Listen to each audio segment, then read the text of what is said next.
பொதுக்கால 19ஆம் ஞாயிறாகி இன்று 3வது ஞாயிற்றுக்கிழமையாக மீண்டும் புனித யோவான் நற்செய்தி 6வது அதிகாரத்திலிருந்து இயேசு நான் வாழ்வு தரும் உணவு என்று சொல்லதை வாசிக்க கேட்டோம். ஆனால் இன்று நற்செய்தியிலே கொஞ்சம் வித்தியாசமாக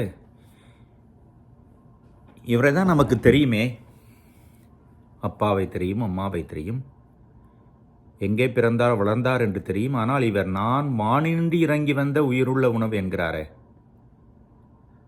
இவரை நம்ப முடியாது என்று ஒரு சிலர் முணுமுணுக்கிறார்கள். ஆனால் இயேசு தெளிவுபடுத்துகிறார், நான் வாழ்வு தரும் உணவு.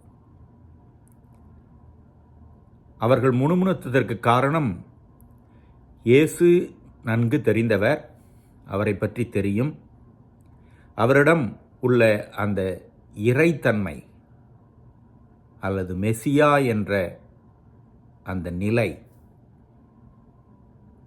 அவரே தன்னை உணவாக தரப்போகிறார் என்ற ஒரு புதிய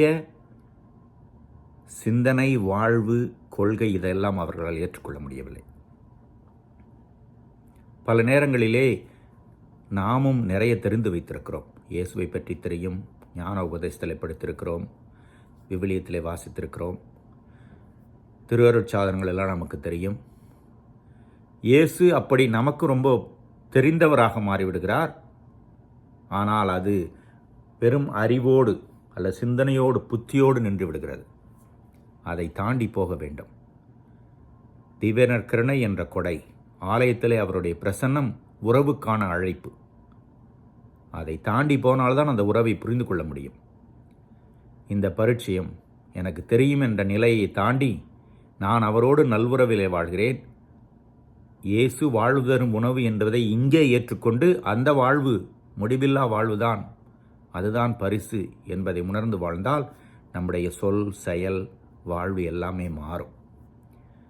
உறவும் வளரும், இயேசுவோடு பிறரோடு வளரும். இந்த கண்ணோட்டத்திலே இதை யோசித்து பார்ப்போம். இறைவன் என்றும் வாழ்த்து பெறுவாராக.